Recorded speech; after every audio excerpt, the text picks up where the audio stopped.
הקבוצה היריבה מובילה עלינו, אבל כל זה הולך להשתנות. כשאנחנו מדברים על אנימציה, אנחנו מדברים על keyframes. מה זה keyframes? קיבוע של ערך בנקודה בזמן. למשל, אם נבחר את הכדורסל ונסתכל על הערכים של הטרנספורמס, יש לנו כאן 3 ערוצים עם 3 צירים בכל אחד מהם. ליד כל ערוץ, בצד ימין יש נקודה שמאפשרת לנו לעשות על הערך keyframe. לחצתי, והנקודה התחלפה בסימן יהלום, והערך מיקום X צבוע צהוב. זה אומר שיש לי keyframe של הערך הזה בזמן הזה. מה הכוונה בזמן הזה? בואו נסתכל על הטיימליין אדיטור. הוא ציר של זמן, משמאל לימין, שנמדד בפריימים. את מספר הפריימים בסצנה ניתן לקבוע כאן. מאיזה פריים נתחיל ובאיזה נסיים. כאן נראה על איזה פריים אנחנו צופים כרגע. קיבלנו בפריים 1 בציר הזמן, ערך של 3 על ציר ה-X בלוקיישן של הכדורסל.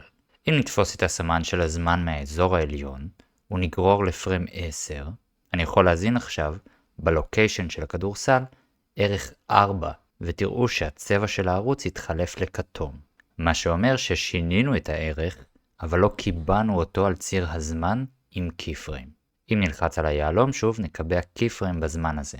עכשיו, אם נזיז את הסמן של הזמן, נראה שיש לנו אנימציה על הערך של המיקום. עכשיו נדאג שהכדורסל צולל לסל עם ציר ה-Z. נלך בציר הזמן לפריים 10, ונוסיף keyframe על ציר ה-Z. בפועל נדיר שאנחנו משתמשים שם ביהלומים על הערוצים בשביל להזין keyframe. התחלנו מזה כי זה קצת יותר מוכר למי שבא מתוכנות אחרות. בבלנדר הקיצור I במקלדת יהיה ה-go-to שלנו לרוב. כשאנחנו מרחפים מעל הערוץ של הלוקיישן עם העכבר, נלחץ על I במקלדת. תראו שיש לנו עכשיו keyframes על כל 3 הצירים. כרגע ציר ה-Z בעל ערך 3 בפריים 10. נזיז את הזמן לפריים 20, ועם ה-Move Tool נזיז את הכדור עד ה-0 של העולם, הרצפה. ושוב נרחף מעל הערוץ של הלוקיישן ונלחץ על I במקלדת.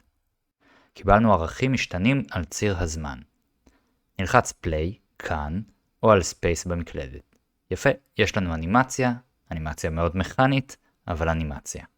בעיה ראשונה שיש לנו כאן, היא שהאנימציה על ציר ה-Z מחכה שהאנימציה על ציר ה-X תסתיים. אנחנו רוצים שתהיה חפיפה טבעית ביניהם. כרגע, אנחנו רואים על ציר הזמן רק תמצות של ה-keyframes שלנו, ולהפריד בין ה-Z ל-X יהיה קשה. בתפריט View של הטיימליין, נדליק את ה-Channels. נפתח משמאל אזור שנוכל להרחיב ולראות את כל הערוצים והערכים שיש עליהם keyframes ולשנות אותם בנפרד. בואו נשפר את האנימציה. נקדים את ה-keyframe על ציר ה-Z. הכדור לא צריך לחכות עם הירידה שלו מטה. נגיד פריים 3. נראה הרבה יותר טבעי. שימו לב שהטיימליין מראה לנו שעל ציר ה-Y אמנם יש לנו keyframes, אבל הערך שלהם לא השתנה בין פריים 10 ל-20. הקו המתמשך הזה ביניהם הוא האינדיקציה לזה. גם ציר ה-X לא השתנה. גם שימו לב שאנחנו רואים בטיימליין רק את ה-keyframes של האובייקט הבחור. אם נבחר את העמוד, נראה שאין לו keyframes, ולא נראה את אלה של הכדורסל עד שנבחר אותו שוב. אמנם הקהל בטירוף מהסל, אבל האנימציה שלי סבירה מינוס. אני אשפר אותה בשתי נקודות עיקריות. 1. נתעכב בסל קצת יותר, שלא ירגיש שהרשת היא אוויר. 2. נדאג שהכדור יקפץ בפגישה עם הרצפה. בואו נחפש על ציר הזמן את הרגע שהכדור נוגע בטבעת, ונקבע עליו keyframe גם בציר ה-Z. כרגע יש לנו keyframes רק על ציר ה-X וה-Y ברגע הזה בזמן. אנחנו יכולים להוסיף keyframes ישר מכאן. כשאנחנו מרחפים עם העכבר מעל הטיימליין, נלחץ I במקלדת, ונבחר All Channels. ויש לנו keyframe גם על ציר ה-Z. ונחפש את הרגע שהכדור עוזב את הרשת, וגם כאן נוסיף keyframe עם הקיצור I במקלדת. יפה, הוספנו עוד 2 keyframes, אבל אם נלחץ play, נראה ששום דבר לא באמת השתנה. נצטרך לערוך טיפה את התזמונים.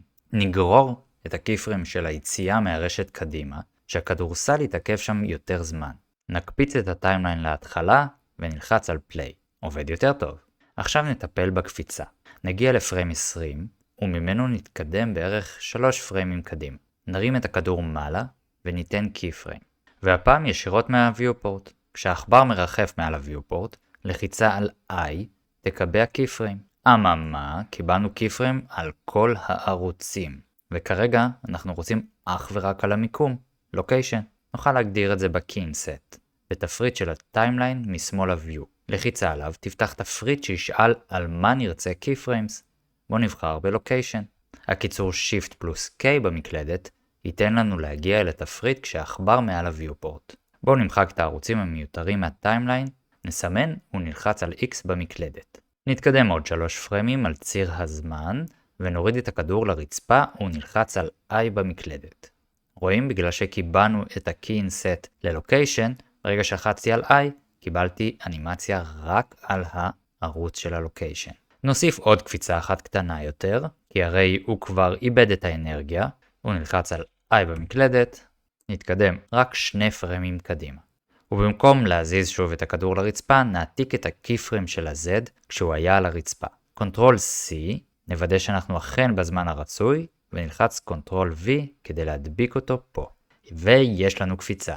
האנימציה מתוזמנת לא רע בכלל, אבל חסר לה האופי. האופי של התנועה נקבע על ידי האינטרפולציה, המעברים מקיפריים לקיפריים. הדרך היעילה ביותר לעשות זאת מבלי להוסיף עוד מלא קיפריימס על הטיימליין, היא מהגרף אדיטור. בשביל לעבור אליו, נלך לחלונית של האדיטור, ונשנה את האדיטור בעמודה של האנימציה מטיימליין לגרף אדיטור. בגלל שהמעבר ביניהם שגור וקורה הרבה, הקיצור Ctrl Tab, כשהעכבר מרחף מעליו, יחליף ביניהם מהר. הגרף אדיטור מציג לי גרף של 2 משתנים, זמן אל מול הערך. קודם לכן ראיתי רק את הזמן ונקודות. בשביל לדעת מה הנקודה הזאת אומרת, אני צריך לחפש את הערך ב-Object Properties. בגרף אדיטור אני יכול לראות שציר ה-Z של הכדור מתחיל מ-3 ויורד ל-0, משם עולה ל-0.5 ושוב ל-0. כל ערוץ וציר מיוצג כצבע אחר. X אדום, Y ירוק ו-Z כחול. להבדיל מהטיימליין, אני יכול לערוך את הערך ישירות מפה. נגיד שאנחנו רוצים שהכדור יתחיל מנקודה גבוהה יותר. בואו נבחר את ציר ה-Z מצד שמאל, ונלחץ על ה-Keyframe. כל עוד אנחנו לוחצים וגוררים, נוכל להזיז אותו. בשביל לא להזיז אותו על 2 הצירים בטעות, אני יכול כשאני אוחז את ה-Keyframe ומזיז, ללחוץ פעם אחת על X במקלדת, או על Y במקלדת, ולדאוג לזה שהוא יזוז רק על ציר אחד. במקרה הזה, רק על ציר ה-Y, זה שמייצג את הערך ולא את הזמן. דיברנו על אופי, נכון? לכל קיפריים יש ידיות. הידיות האלה ייתנו לנו לאפיין את המעברים מנקודה לנקודה. הם יעזרו לנו גם לחסוך בקיפריימס מיותרים. כל קיפריים נוצר עם האצה והאטה כברירת מחדל. אפשר לראות את זה בבירור בקשתות שבין הפריימים. נסו לדמיין שזו מגלשה. אני מתחיל לגלוש לאט מאיץ, ושוב מעט לקראת הסוף. נתמקד רגע בפגיעה של הכדור ברצפה. לא היינו רוצים שהוא יעט לקראת הפגיעה בה. בואו נבחר את הידית השמאלית ונרים אותה מעלה. יפה, קיבלנו מסלול התנגשות ישיר ברצפה. מגלשה חדה. אבל, כרגע הידיות מחוברות זו לזו. כל תזוזה של אחת מהשתיים תזיז את השנייה. ואנחנו לא רוצים שהכדור ירד מתחת לאדמה. אנחנו יכולים להגדיר לידיות מצבים שונים. כפתור ימיני בתפריט ה-Handle Types נבחר ב-Free. עכשיו כל ידית תהיה חופשייה לעשות כרצונה. במקרה הזה גם האופציה וקטור תעבוד יפה, כשהידיות יצביעו לכיוון שכניהם. אם נרצה קצת פוקוס, נוכל להסתיר את הערוצים שאנחנו לא עורכים כרגע. בואו נסדר בזריזות את שאר הידיות ונאפיין אותם כרצוננו. לסיכום, למדנו לקבע קיפריימס על ציר הזמן ולשלוט בצורה יעילה באינטרפולציה. המעבר ביניהם. עכשיו, יש לי תנועה הרבה יותר אמינה. יש לכם פה 3 תוכניות אנימציה. כל אחת מהן טומנת בתוכה אתגר. תוכלו לאתגר את עצמכם וגם להוסיף אנימציה על הסיבוביות והגודל. רק אל תשכחו לשחרר את ה-Key-Inset שכרגע נעול רק על הלוקיישן. אנחנו בהחלט יותר מיומנים ואולי מוכנים למשחק מחר מול הקבוצה היריבה. נתראה בשיעור הבא.